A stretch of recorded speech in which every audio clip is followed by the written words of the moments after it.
분들도 이제는 교회로 오셔서 자리 많으니까요. 함께 예배하는 그런 시간 될 수 있길 간절히 바랍니다. 출애굽한 지 3개월 만에 이스라엘 백성들이 시내산에 도착합니다. 그 과정 속에는 마라라고 하는 곳도 지났죠. 마라는 쓴물이 나왔던 거예요. 그 쓴물의 시간을 지나자 엘림에 이르르게 되어져요. 그러니까 하나님이 어떤 고난이 있을 때는 고난 이후에 하나님이 주시는 복이 있어요. 마라를 지나서 엘림에 이르렀더니 종려나무가 70주가 있었다 그랬는데 70이라는 건 뭐 70그루가 있었다 이런 개념보다도 종려나무가 가득했다는 거죠. 거기에 마실 물이 있었다는 거죠. 고난 속에 하나님이 숨겨놓으신 더 신비로운 것들이 있습니다. 지난주에 제가 욥기서를 해석했는데 욥기를 읽고 또 간간히 곰곰이 자꾸 또 읽으면서 생각을 해보니까 그렇더라고요. 욥한테 고난이 오기 전에는 하나님이 욥을 칭찬하고 있더라고요. 하나님께서 욥을 칭찬하면 고난이 오고 칭찬하면 고난이 오고 그러더라고요. 그러니까 고난은 두 종류로 해석할 수 있는 거죠. 죄로 인한 고난이 분명히 있다고 말씀드렸어요. 죄로 인한 고난은 회개하면 되는 거예요. 그러나 열심히 신앙생활하는데도 고난이 오거들랑 그런 생각하세요. 하나님 지금 내 칭찬하고 계시는구나. 칭찬하시면은 고난이 왔거든요. 욥을 보니까. 여러분 마라를 지나니까 엘림이 오는 거예요. 고난은 고난으로 끝나질 않습니다. 고난 후에는 반드시 엘림이 있다.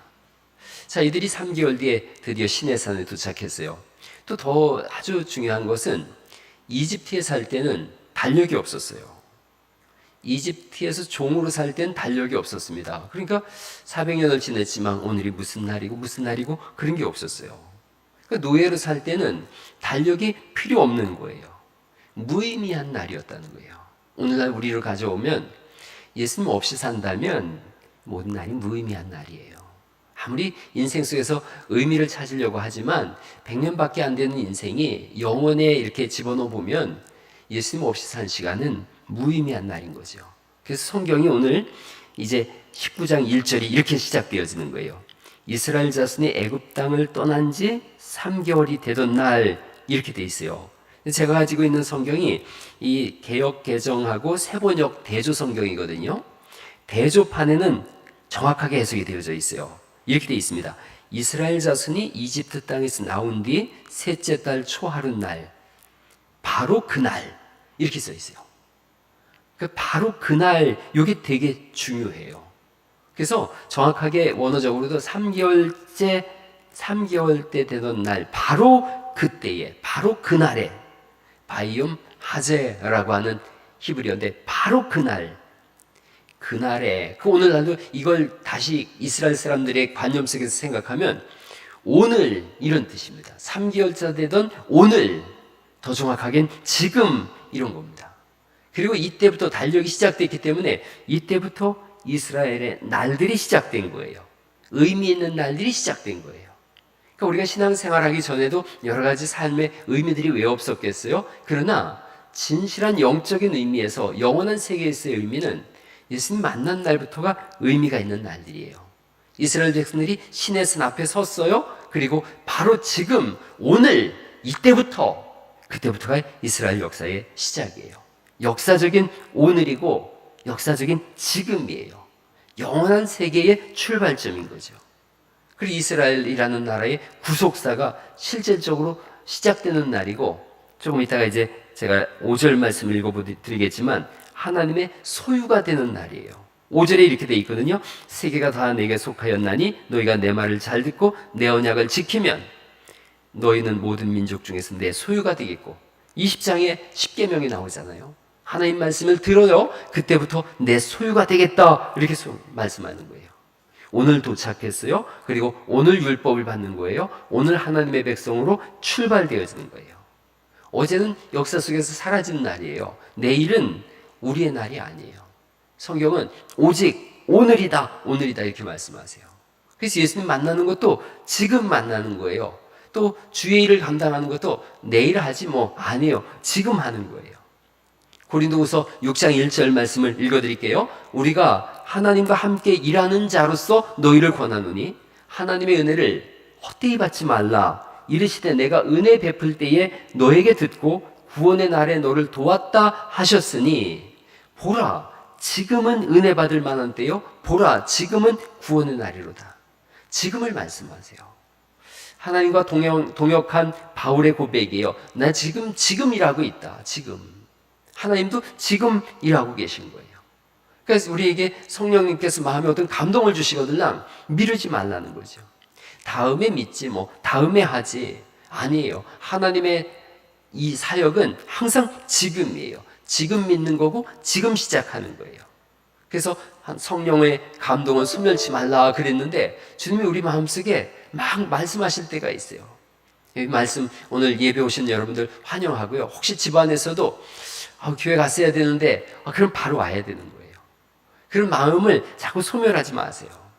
이 히브리 백성들은 오늘 도착했어요. 그리고 오늘 모세는 말씀을 받기 위해서 시내산을 올라가고 있어요. 여러분 이게 너무 기가 막혀요. 출애굽기 3장에 보면 40년 전에 모세가 하나님을 만나는 장면이 나와요. 그리고 오늘 출애굽기 20장에 그 하나님의 말씀을 받으려고 시내산에 올라가는데 출애굽기 3장 12절 말씀에 제가 읽어볼게요. 1절부터 12절이 그 떨기나무에서 하나님 만난 장면이에요. 근데 12절 말씀이에요. 하나님이 이르시되 내가 반드시 너와 함께 있으리라. 네가 그 백성을 애굽에서 인도하여 낸 후에 너희가 이 산에서 하나님을 섬기리니 이것이 내가 너를 보낸 증거니라. 이렇게 말씀하세요. 그러니까 모세가 떨기나무 가운데서 하나님을 만났어요. 거기가 시내산이에요. 그 산에서 하나님 말씀하시거든요. 너희가 이 산에서 하나님을 섬기리니 이렇게 말씀하시는데 지금 그 산에서 말씀을 받고 있는 거예요. 그리고 그 말씀 그대로 이루어지고 있더라는 거죠. 그 성경의 역사를 보면 하나님은 약속하시고 반드시 그 약속을 이루세요. 창세전에 우리를 선택하셨다고 말씀하세요. 택정하셨다고 말씀하시고 때가 이루자 예수님이 이 땅에 오셔서 구원사역을 완성하고 또 우리가 이 땅에 태어나고 어느 시점에선가 하나님이 우리를 부르시는데 그 하나님의 부르심은 너무 정확무오해요. 아주 정확한 때에 하나님은 그 계획을 미루지도 아니하시고 반드시 이뤄가시는 줄 믿습니다. 하나님은 그래서 말씀하는 거예요. 민수기 23장 19절에 하나님은 사람이 아니시니 거짓말을 하지 않으시고 인생이 아니시니 후회가 없으시도다. 어찌 그 말씀하신 바를 행하지 아니하시며 하신 말씀을 실행하지 않겠느냐. 모세가 이스라엘 백성들한테 알려주는 거예요. 경험에서 나온 거예요. 40년 전에 떨기나무 가운데서 불타는 떨기나무인데 이상하게 불이 붙었지만 꺼지지 않는 불인 거죠. 그 속에서 하나님이 모세를 만나셔서 이 산에서 너희가 나를 예배하게 될 거다. 그리고 40년 뒤에 정말 출애굽해서 석 달째 되던 날 시내산에서 모세와 하나님의 말씀을 받으러 올라가고 있고 백성은 시내산을 향해서 장막을 치고 있어요. 이 장면이 너무 아름답습니다. 장막문을 시내산을 향해서 내고 있는 거예요. 이스라엘 민족들은 오늘날도 그렇습니다. 신실한 유대교인들은 어느 곳에 있든지 예루살렘을 향해서 문을 냅니다. 그게 동쪽이에요. 개념은 이렇습니다. 에덴에서 나올 때 이렇게 동에서 서로 나왔거든요. 그러니까 들어갈 때 동으로 들어가는 거예요. 여러분 가나안 땅 들어갈 때 굳이 왜 이렇게 빙빙 돌아가지고 가데스 바네아로 가면 12일이면 가는 일인데 빙빙 돌아서 왜 요단강을 건너서 들어가나? 서쪽에서 동쪽으로 들어가는 거예요. 그래서 지금 이게 에덴 동산 들어간다라고 하는 개념이 그 속에 있는 거예요. 하나님 나라. 그 예루살렘의 그 성전은 동쪽을 향해서 문이 열려져 있어요. 그 거기를 향해서 항상 이 사람들은 문을 내고 있어요. 동쪽을 향하는 거예요. 모든 백성은 문을 시내산 쪽을 향해서 지금 두고 있고 거기서 말씀을 받고 있는 거예요. 그래서 우리에게 성경은 다 알려주고 있는 거예요. 신앙이 뭐냐? 방향을 정하는 거예요. 어느 방향으로 갈 거냐 하는 거죠. 사람은 자기가 보는 대로 닮아가게 돼 있어요. 그리고 보는 대로 살아가게 돼 있거든요. 신앙은 하나님께 방향을 두고 십자가 바라보고 나가는 것인 줄 믿습니다. 그걸 평생을 견지하는 거예요. 평생을 주님 견지하고 거기 바라보고 나가는 거예요. 살다 보면 세상 풍파에 흔들릴 때가 있고 시선 돌리고 싶은 때가 왜 없겠어요. 그런데 거기를 바라보고 나가는 거예요. 주님께서 로마서 12장 2절에 너희는 이 세대를 본받지 말고 오직 마음을 새롭게 함으로 변화를 받아 하나님의 선하시고 기뻐하시며 온전하신 뜻이 무엇인지 분별하도록 해라. 그걸 정확하게 바라보면서 날마다 분별하면서 사는 사람들, 그게 성도예요. 성도, 방향을 이미 딱 정한 사람들인 거예요. 여러분 평생에 그 정한 방향이 틀어지지 않기를 간절히 바랍니다. 고린도전서 9장에 있어요. 달리기를 하는 사람은 향방 없이 뛰지 않는다는 거예요. 100m 뛰는데 이쪽 뛰었다 저쪽 뛰었다 그런다 그러면 그 사람 1등 할 수가 없어요. 목표를 정해놓는 거예요. 그리고 달려가는 거예요. 바울이 그런 표현을 썼어요. 내가 표대를 정해놓고 난 거길 향해 달려간다. 그 표대가 뭔가? 그리스도예요. 방향을 정한 사람들, 그가 그리스도인들이에요. 그래서 방황하지 않는 거예요. 십자가 바라보고 가는 거예요. 영국에 가면은 십자로라고 하는 곳이 있대요. 모든 것의 출발이 거기서 이루어진대요. 한 아이가 길을 잃어버렸어요. 울고 있으니까 경찰관이 집이 어디냐 그랬더니 아이가 그랬다는 거예요. 최어링 스트리트인데 나를 저 십자로로만 데려다 주시면 거기서부터 내 집 찾아갈 수 있어요. 근데 이렇게 우리예요. 길을 잃었다고요? 다시 십자가로 돌아오는 거예요. 다시 예수님께로 돌아오는 거예요. 거기서부터 다시 길을 찾아가는 거지요. 하나님만 평생 바라보겠습니다. 그런 은혜가 있기를 간절히 바랍니다. 그런 사람들이 하나님의 정확한 인도를 따라 사는 거지요. 이게 너무 중요해요. 자녀들 바라보고도 항상 알려주셨으면 좋겠어요. 내 평생에 갈팡질팡할 때가 왜 없겠냐. 인생살이가 전부 갈팡질팡한다. 그러나 언제나 십자가 바라보고 나가면 된다.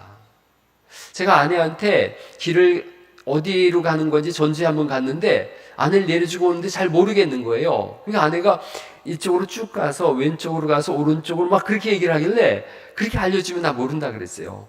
어느 쪽으로 가는지 알려달라고. 그랬더니 아내가 저쪽으로만 가면 돼 그러더라고요.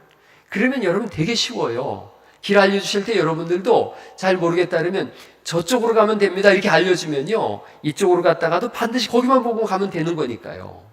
그런 건 거예요. 갈팡질팡하다가도 어디로 가는지만 방향성을 정해놓으면 쉬워요. 인생길에 꼬불탕 걸릴 수도 있는데 지금 방향을 선명하게 정한 거예요. 자녀 앉혀놓고 얘기하세요. 우리 집안은 선명하게 예수님 바라보고 방향 정한 사람들이다. 그러니 눈 돌리지 말고 평생 주님 바라보며 나아가자. 그런 은혜가 있기를 간절히 바랍니다.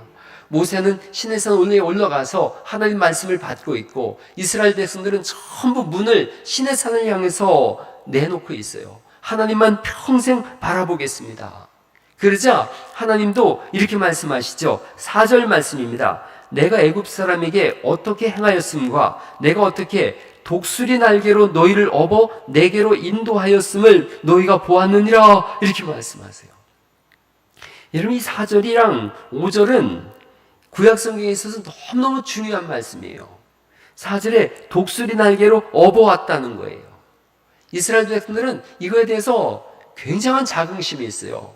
독수리가 가장 높이 나는 새래요. 그리고 그 벼랑 끝에 집을 짓기 때문에 새끼를 가장 안전하게 보호하는 새가 독수리예요. 근데 하나님께서 광야 40년 길을 뭐라고 표현하시냐면 내가 너희를 업고 왔다는 거예요. 독수리가 새끼를 업고 가듯이 그렇게 지금 업고 갈 거라고 말씀하고 있고 광야 다 지나갔을 때 이들이 안 거예요. 아, 하나님이 정말 독수리가 새끼를 품고서 광야를 건너가듯이 우리에게 그렇게 하셨구나. 가장 안전하게 하셨거든요. 광야 40년 지날 때에 성경에 보니까 신발이 낡아지지 않았대요. 옷이 헤어지지 않았대요. 너무 신기하잖아요.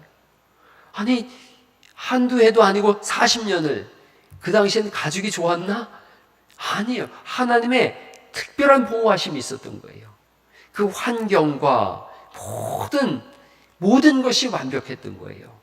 저는 개인적으로 여러 주석을 찾아봐도 그런 내용은 없던데 아마 하나님께서 이 광야 40년 이스라엘 백성들에게 에덴 동산 같은 그런 환경을 조성해 놓지 않으셨을까? 그런 생각을 해요. 아침마다 먹을 것이 나오지 않습니까? 고기 먹고 싶다 그랬더니 메추리 떼를 깔았는데 사방 오리씩 이렇게 합치면 이제 반경 오리니까 사방 심리를 2규빗으로 깔았어요. 한 규빗이 이렇게 45cm예요. 손끝에서 팔꿈치까지. 그러니까 2규빗을 깔았으니까 90cm 높이로 사방 10리 메추리대를 깔은 거예요. 그린 300만 명이 먹고도 남죠. 그리고 낮에는 구름 기둥이 덮였다, 밤에는 불 기둥이 덮였다 그랬는데 그게 어떤 건지 우리는 상상도 안 돼요. 이스라엘 사람들이 이렇게 조금 모여 있는 게 아니거든요. 물경 200에서 400 사이를 잡아요. 그러니까 대충 이제 300만 명 잡는 거예요. 익산 인구의 10배가 되는 사람들이 광야에서 살고 있어요. 광야에서 살았어요. 여러분 광야를 안 걸어보셨을 거예요. 저는 광야를 한나절을 걸어가 봤는데 엘리야가 광야 걷다가 너무 뜨거우니까 그 나무에다가 머리를 막 집어넣잖아요. 그러다가도 안 되니까 머리도 벗겨지고 뜨겁기는 하고 그러니까 죽여달라고 소리 지르잖아요. 광야 걸어보면 1시간만 걸어도 하나님 차라리 죽여주세요 이럽니다. 그늘이 하나도 없어요. 그 뜨거운 곳에 이스라엘 백성들이 물경 40년을 살았어요. 어떤 환경이었을까? 어떤 생각을 해도 상상 이상이에요. 그러니 이 사람들이 아는 거예요. 독수리가 새끼를 가장 안전하게 품고 광야를 건너듯이 하나님이 우리에게 가장 안전하게 하셨구나. 이 바벨론 포로 생활을 했던 사람들이 끝까지 거기에 남아 있었어요. 예멘 땅에 남아 있었어요. 디아스포라라 그래요. 흩어진 유대인들이라 그래요. 2500년을 살았어요, 그 땅에. 그러다가 1945년에 이스라엘이 독립을 합니다. 우리나라하고 똑같은 해 독립을 했지요. 독립을 하니까 미국에서 비행기를 보내서 예멘에 살고 있던 이스라엘 사람들을 본국, 이제 지금의 이스라엘 땅이죠. 그 가나안 땅으로 돌려보내겠다 그랬어요. 비행기를 타려고 하는데 오후 시간이 됐는데 안식일이에요. 그래서 이 사람들이 얼마나 철저하냐면 비행기에서 다 내렸어요. 아니 지금 1시가 급한데 비행기에서 다 내려가지고 뛰려고 하니까 잘 가시오, 우리는 못 갑니다. 오늘 안식일이요, 이런 거예요. 24시간이 지나서 비행기를 타고 갔어요. 비행기가 뜨자 이들이 하늘을 향해서 박수를 막 쳤어요. 이게 지금 비행사한테, 조종사한테 박수 친 게 아니에요. 하나님께서 독수리에 태워서 우리를 옮기셨다고 했는데 이들은 지금 이 비행기가 독수리라고 생각하는 거예요. 하나님이 지금 우리를 업고 가시는구나. 그게 하나님의 성전을 향해서 문을 열어놓은 사람, 방향을 정한 사람들을 향한 하나님의 복이에요. 여러분 5절은 이 출애굽기에서 가장 중요한 말씀 중에 하나가 5절에 있는 말씀이에요. 5절 6절인데 5절 말씀 같이 한번 읽어보실까요? 시작. 세계가 다 내게 속하였나니 너희가 내 말을 잘 듣고 내 언약을 지키면 너희는 모든 민족 중에서 내 소유가 되겠고, 이렇게 말씀하세요. 내 소유가 되겠다. 한번 히브리어 한번 따라해 보세요. 세굴라. 예, 세굴라라 그래요. 이 소유란 뜻이에요. 더 정확하게는 기업의 백성, 그리고 아주 정확한 표현을 쓴다면 보배로운 백성, 이런 뜻입니다. 세굴라. 유대인들이 제일 좋아하는 단어가 어떤 단어냐? 세굴라예요, 세굴라. 소유, 재산, 부귀, 보배. 그런데 자기들을 세굴라라 그래요. 하나님 보물 1호, 그게 자기들이래요. 오늘 여러분, 우리가 세굴라인 줄 믿습니다. 하나님의 보물이에요.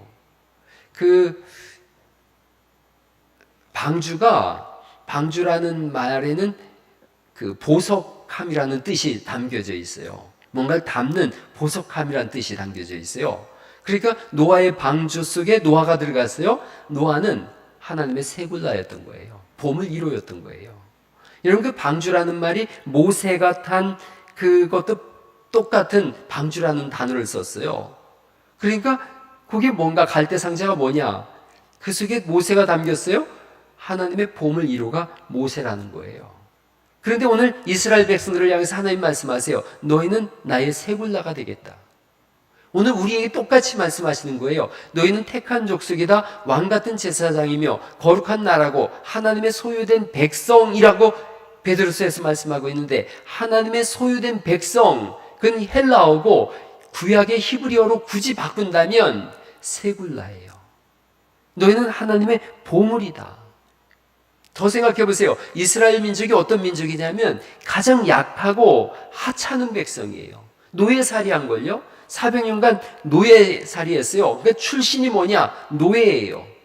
그런데 하나님이 택하셨어요. 신명기서 7장 7절에 왜 택하셨는지를 물어요. 여호와께서 너희를 기뻐하시고 너희를 택하심은 너희가 다른 민족보다 수요가 많기 때문이 아니다. 숫자가 많아서 너희를 택한 게 아니다. 오히려 모든 민족 중에서 너희는 가장 작다. 가장 작아서 택하셨다는 거예요. 그리고 7장 8절이에요. 여호와께서 다만 너희를 사랑하심으로 말미암아 또 너희 조상에게 하신 맹세를 지키려 하심으로 말미암아 자기의 권능의 손으로 너희를 인도하여 내시되 너희를 그 종되었던 집에서 애굽왕 바로의 손에서 속량하여 내셨다. 너희가 가장 작다. 너희는 노예 출신이다. 보잘것없는데 무궁한 긍휼의 사랑으로 너희를 사랑하셔서 택하셨다. 그리고 너희 조상 아브라함과 약속하셨다. 그 약속과 그 사랑으로 너희를 내가 독수리가 날개에 품고 새끼를 옮기는 것처럼 너희를 옮겼으며 너희가 나를 향해서 집에 문을 냈느냐 방향을 정했느냐 그 하나만 보고도 난 너를 너무너무 기뻐서 너희를 나의 새굴라 봄을 1호로 삼는다. 그게 성령이에요. 여러분 우리가 오늘날 어떤 존재인가? 이쉬 하면은 이쉬 싸움이 하는 게 아니라 히브리어의 이쉬 하면 사람이에요. 사람. 그래서 이쉬 세굴라 가장 뛰어나고 비범한 사람을 말할 때 이쉬 세굴라라 그래요. 여러분이 이쉬 세굴라예요. 잊어버리지 말게 옆 사람한테 한번 주먹 쥐고 하면 싸우자는 얘기가 되니까 부드럽게 이쉬 세굴라 한번 해주시죠. 시작. 예. 우리는 이 히브리 민족하고 별반 다를 바 없어요. 죄의 노예였어요. 죄의 종이라고 말씀하고 있는 걸요. 그러니까 아무리 의를 행하고 싶어도 죄가 시키는 대로 살아갈 수밖에 없는 가장 비참한 인생이었는데 주님께서 우리를 택정하셨어요. 언제 택하셨는데요? 창세전에 우리를 택하셨다고 말씀하세요. 그리고 하나님께서 우리를 의롭다 하시고 그리스도의 십자가의 보배로운 피로 우리를 깨끗게 하셨을 뿐 아니라 성령님께서 우리 안에 오셔서 날마다 우리 마음을 감동하셔서 우리로 하여금 거룩한 삶을 열어갈 수 있는 성화의 삶을 살아가게 하시는 줄 믿습니다. 그러면서 우리가 무너질 때 방황할 때마다 주님은 회초리 들고 다니면서 때리는 것이 아니라 이쉬 세굴라 나의 보배로운 사람아 힘을 내라. 네가 정한 그 방향을 향해서 다시 걸어가라. 너는 비참한 인생이 아니라 이시쉐굴라 가장 뛰어난 사람이다. 가장 존귀한 사람이다. 내 봄을 이루다. 이걸 말씀하고 있고 그래서 이제 6절이 나오는 거예요. 너희가 내게 대하여 제사장 나라가 되며 거룩한 백성이 되리라. 너는 이 말을 이스라엘 자손에게 전할지니라. 주님께서 이 말씀을 전하라고 하셔서 오늘 이 말씀을 알려드리는 거예요. 여러분에게. 여러분은 이시쉐굴라예요. 하나님의 보물들이에요. 방향을 정한 사람들이고 하나님의 제사장들이에요. 우리를 보고 택한 족속이고 왕이요 왕 같은 제사장이란 엄밀한 뜻은 왕이며 제사장이란 뜻이에요. 옛날엔 신정 국가였어요. 정치와 종교가 하나 된 나라 시대였어요. 그러므로 왕이 곧 제사장이었는데 우리 보고 말씀하는 거예요. 너희가 왕이다, 제사장이다, 거룩한 백성들이다, 이시 세굴라다. 이걸 말씀하세요. 그래서 하나님은 끊임없이 우리를 일으켜 세우시는 분이세요. 넘어졌을 때 일어나. 또 일어날 수 있어. 또 일어날 수 있어. 잠언서에 보니까 대저의인은 7번 넘어져도 8번 일어난다고 말씀했어요. 주님은 우리를 책망하고 책잡고 이러질 않습니다. 넘어졌을 때 괜찮아, 일어나 이렇게 말씀하세요. 그래서 우리는 패배할 수도 있어요. 실패할 수도 있어요. 그러나 패배자로 남지 않고 실패자로 남지 않습니다. 성령님이 우리 안에 오셔서 우리에게 신학적인 이야기, 신학적 교리 중에 하나가 성도의 견인교리라는 게 있어요. 견인. 이 견인할 때 끌고 간다 이런 뜻이 아니라 견디고 인내한다는 뜻입니다. 성령님께서 우리 안에 오셔서 견디고 인내하게 하셔서 끝내는 거룩한 사람, 영화의 자리에 올라갈 수 있도록 끊임없이 이끌어 가시는 줄 믿습니다. 삶 속에 휘청될 때가 있고 길을 잃어서 방황할 때가 있을 때 정했던 그 십자가의 방향을 다시 확인하시고 또 일어나셔서 걸어가시면서 우리 속에서 끊임없이 용기를 주시고 희망을 주시면서 예레미야서 말씀하신 것처럼 너희를 향한 내 생각을 내가 안다. 희망을 주려는 것이고 미래를 주려는 것이다. 그 하나님의 뜻을 선명하게 아시고 날마다 빛 가운데로 걸어가는 이슈 쉐굴라의 은혜가 있기를 예수님의 이름으로 축원합니다.